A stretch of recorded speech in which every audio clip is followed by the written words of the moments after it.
I'm with Mr. James Brown and Mrs. Pamela Brown, Mr. and Mrs. Cool this is Mr. Cool's Collision Center, and you all also own Mr. Cool AC Transmission and Brakes. So tell me about your business, please. We do pretty much anything, motors, transmissions, you name it. Anything got to do with other people can't do, we do it.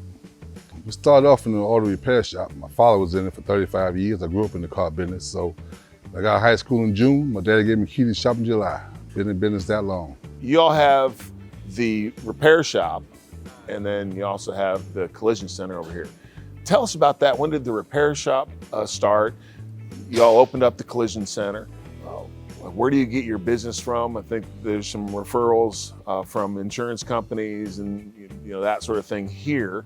Then over there, I'm sure it's a lot of word of mouth and people coming in. So the location we're in now at 8062 Kingston Pike, we moved into that building in 2002.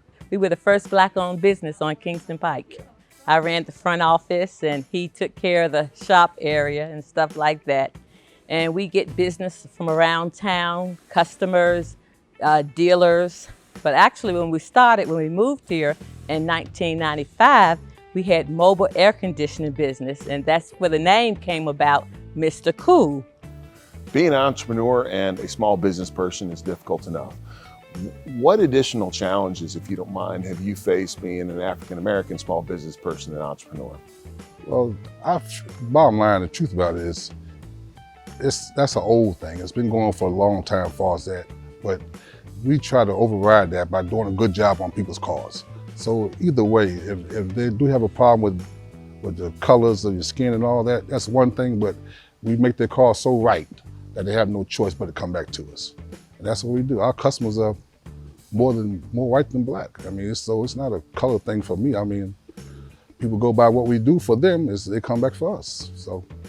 I absolutely agree with that. I think so much of it is getting to know people as individuals. It's strange because we all get stereotyped, and black folks and white folks. Then you meet an actual black folk and an actual white folk, and you're like, man, they're just like me. And if we could relate to each other more on that than in the group identity, I think we'd all be better off. When we think about auto mechanics, it's really evolved from just wrenches and that sort of thing to now it's diagnostics, working with computers. And how have you seen that through the years that you've been in the business transition? Well, it went from a $100 scanner machine to a $10,000 scanner machine. So you gotta know what you're doing. You cannot just fix a car these days without knowing something. It ain't like anybody can open a repair shop and be good at it.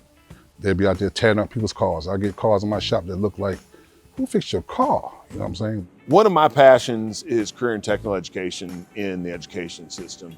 How hard is it for you to find someone who's qualified to work for you? It makes it harder and difficult because basically, I guess if they had the mechanics in high school and stuff like that, then it would introduce the kids to more things, because basically a lot of young kids out here now, they just don't know how to change a tire. They don't know, well, basically if the car runs hot, don't keep driving it, shut it down. So it would be a benefit, that they put this mechanics back into the schools. Well, I can tell after talking with you guys that customer service, great customer service and caring about people is definitely part of your business's culture. We try to hold on to good people. We know they're good mechanics and all that. We hang on to them, and I'm always watching. My wife's always involved, and my son, he's 43 years old, he's involved. So it's a family business, and we make sure everybody's happy. My daddy said, keep my name good, keep my name good. And that's what we've been trying to do. James, Pamela, just appreciate your time. Congratulations on your success and many more years.